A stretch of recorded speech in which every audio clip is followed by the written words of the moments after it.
Hey, it's me, Tommy. Welcome back to the channel. In my last video, I went over all the gear I use to make my videos look and sound like this.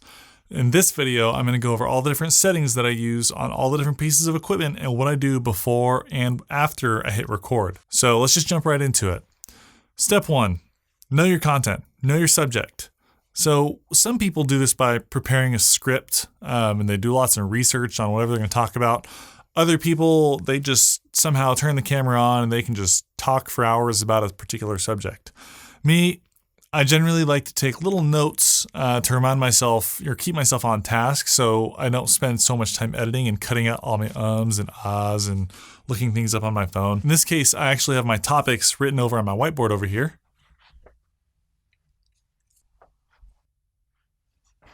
And I keep the whiteboard just at a scene where I can kind of glance over and look at it to see where I'm at and get me on to the next topic, which is clean your scene. And so this is where generally I'll place the camera where I want it to be for my talking head portion of the video. And I'll try and get rid of any clutter behind me or clean up the scene.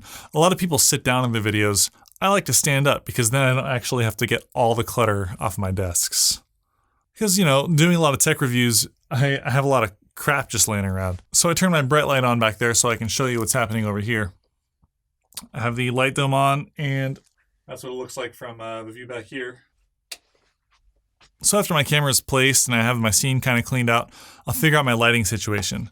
One of the reasons I like remote controlled lights so much is because you can see exactly what each one is doing to your video. And you can adjust them all while looking at your screen. In my case, the small HD focus. So this is my backlight, the Godox. If it's too bright, I'll turn it down. If it's not bright enough, I'll turn it up a little bit. Then we've got the KMTV Bolton Andromeda. I've been using blue for a little while. Maybe I'll switch it up.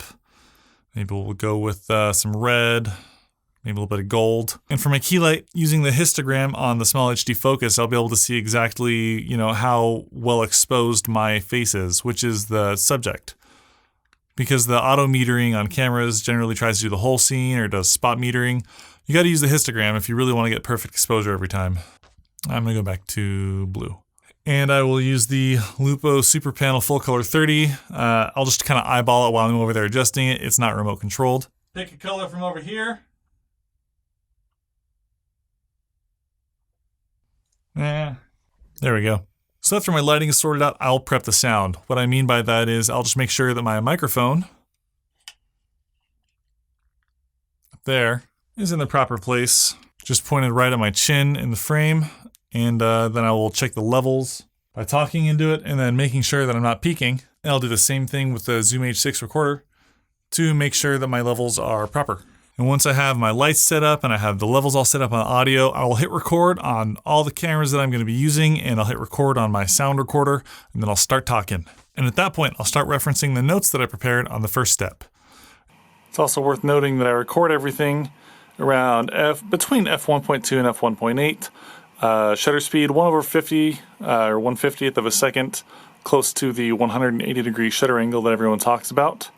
ISO 200 or 400 depending, and I usually have autofocus turned off. I usually use manual focus, and the white balance is custom set in Cine D, and I just record in 4K at 24p, 8-bit. I don't go crazy and use Vlog and all that shit. Those are the settings I use on my GH5 anyways. And if you don't have a white balance card, you need to get one. And then when I'm done, I turn the camera off.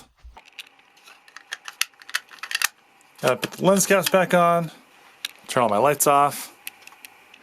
So now that I'm done recording the video, I'll take all the files off the SD cards and I'll drag them into a project folder, and I'll try and keep them separated with A-roll, B-roll, and audio.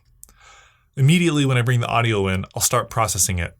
So I process my audio in Adobe Audition, and it can be an intimidating task once you first open Adobe Audition, but it's pretty easy. I actually have an entire video on the entire process I use to process my audio in a step-by-step fashion.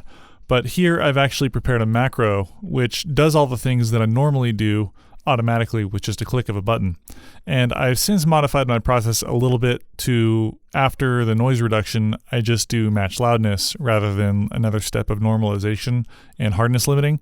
If you want to learn more about the audio processing procedures that I do, there's a link to that video in the description of this one, and I'll be doing an updated video on that very soon. I'll do some spot checks, make sure the audio sounds good, and then I'll hit save, and then I'll open Premiere Pro. I'll bring all my audio files that I processed into their own audio folder, and then I'll drag in the A-roll and or B-roll folders into the project, and then I'll drag all the A-roll onto my timeline. That'll automatically create a sequence, and then I'll drag all the audio on top of it, and then I'll synchronize all that audio.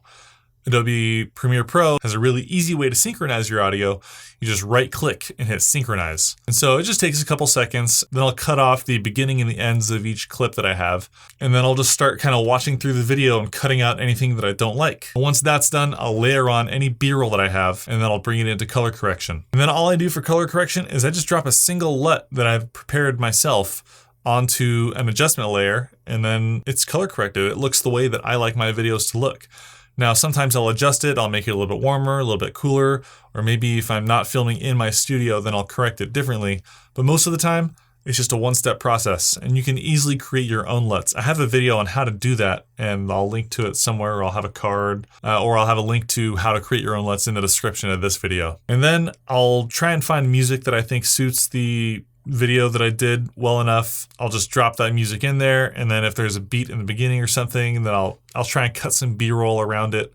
But really, the main point is you got the video looking a certain way. Anytime you have an unnatural jump cut or something and you think you have too many of those, try and film some B-roll and then just kind of put that on top of it so it doesn't look so awkward. That's pretty much the process I use to create my videos. If you like videos like this, feel free to hit the subscribe button, and if you liked this video, give me a thumbs up. I really appreciate it. I'll see you guys in the next one.